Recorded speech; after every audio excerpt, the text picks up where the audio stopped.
सरकार 1000 लागू किए थे, वो भी हेमंत सोरेन ला के मिटा दिए। जो चंपई सोरेन आए हैं, हम लोग के मांग है 18,000 लागू कर देते तो हम लोग जल सैया दीदी बहुत खुशी होते। बच्चे लोग को पढ़ा नहीं पाते हैं और चंपई सोरेन और मिथिलेश ठाकुर के आखिर बीवी बच्चे लोग होंगे, आखिर वो अपने बाल बच्चा को कैसे पढ़ाते लिखाते हैं। एक दिन राष्ट्रपति बनते, प्रधानमंत्री बनते। जल सैया दीदी के भी सपना होता है कि हमारा बेटा बेटी प्रधानमंत्री बने। जो पूर्व की सरकार ने हमारा न्यूनतम मानदेय 1000 रुपये लागू किए थे, उसको बढ़ाते हुए आगे बढ़ाना चाहिए था, न कि उसको घटाना चाहिए था। आधे जल सैयाओं को प्रोत्साहन राशि मिलता है, आधे जल सैयाओं को नहीं मिलता है। 1000 रुपये मानदेय लागू किया गया था, उसको बढ़ा करके 18,000 रुपये कम से कम प्रोत्साहन मानदेय लागू किया जाए। कार्य करने के लिए जो जमीनी स्तर पर हम लोग कार्य करते हैं, उसको करने के लिए मोबाइल या टैब दिया जाए। झारखंड राज्य जल सहायक कर्मचारी संघ के बैनर तले अपनी 5 सूत्री मांगों को लेकर पूरे राज्य से हजारों की संख्या में आई जल सहिया राजधानी रांची के मोराबादी मैदान से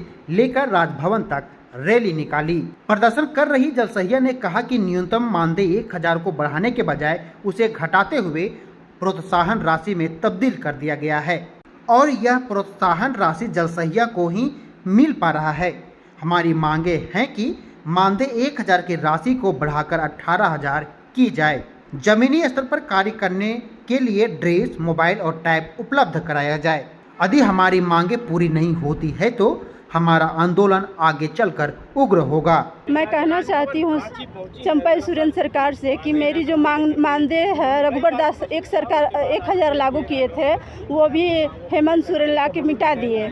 और अभी जो चंपई सोरेन आए हैं, हम लोग के मांग है 18,000। वो कम से कम ये जल सहिया दीदी को दया देखकर वो कम से कम 18,000 जो मानदेय हम लोग को मांगा जा रहा है लागू कर देते तो हम लोग जल सहिया दीदी बहुत खुशी होते।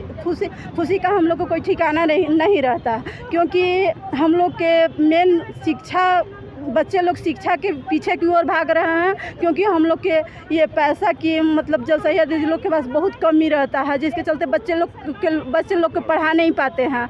और चंपई सोरेन और मिथिलेश ठाकुर के आखिर बीवी बच्चे लोग होंगे, आखिर वो अपने बाल बच्चा को कैसे पढ़ाते लिखाते हैं। अगर जल सहिया दीदी लोग के बच्चे पास पैसा रहता तो अपने बच्चे को शिक्षा देते और शायद शिक्षा देते हुए एक दिन राष्ट्रपति बनते, प्रधानमंत्री बनते। उन लोग के भी सपना होता है, जल सैया दीदी के भी सपना होता है कि हमारा बेटा बेटी प्रधानमंत्री बने, पढ़ लिख के और राष्ट्रपति बने, ताकि अपने माता पिता को नाम को रोशन करें। वही प्रदर्शन कर रही अन्य जल सहिया ने कहा कि हमारी आर्थिक स्थिति ठीक नहीं रहने के कारण हमारे बच्चों को ठीक ढंग से शिक्षा नहीं मिल पा रहा है।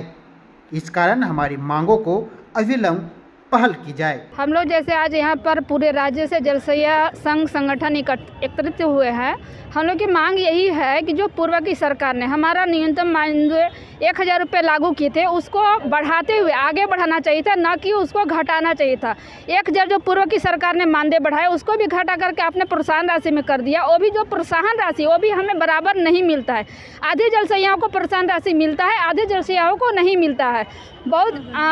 बहुत सालों से हम लोगों को जो ड्रेस कोड प्राप्त हुआ है, एक बार ड्रेस कोड देने के बाद हम लोगों को आज तक ड्रेस कोड नहीं मिला है। हमारी मांग ये भी है कि जो 1000 रुपये मानदेय लागू किया गया था, उसको बढ़ा करके 18,000 रुपये कम से कम प्रोत्साहन मानदेय लागू किया जाए। और साथ ही सभी जल सैया बहनों को कार्य करने के लिए जो जमीनी स्तर पर हम लोग कार्य करते हैं, उसको करने के लिए मोबाइल या टैब दिया जाए। साथ ही ड्रेस उपलब्ध कराया जाए और हम लोग को बीमा भी कराया जाए। साथ ही हम लोग को जो कार्य होता है वो अन्य ठेकेदारों से ना करवा के हम सभी जल सैया बहनों से लिया जाए। यहाँ पर हम लोग पूरे 24 जिला के पूरे राज्य से यहाँ पर उपस्थित हुए हैं। यदि हम लोगों की मांगे पूरी नहीं होती तो हम लोग उग्र होंगे और हमारा आंदोलन भी आगे बहुत ही उग्र होगा। जिस प्रकार से हम लोगों ने सरकार को बैठाने का काम किया है, आगे से हम लोग उनको धरातल पर उतारने का भी काम करेंगे। ऐसे भी हम लोगों ने पूर्व की भांति बहुत बार प्रदर्शन किया है, लेकिन अभी तक उसका कोई परिणाम हमें मिलने को फलस्वरूप नहीं मिला है। खबर स्तंभ।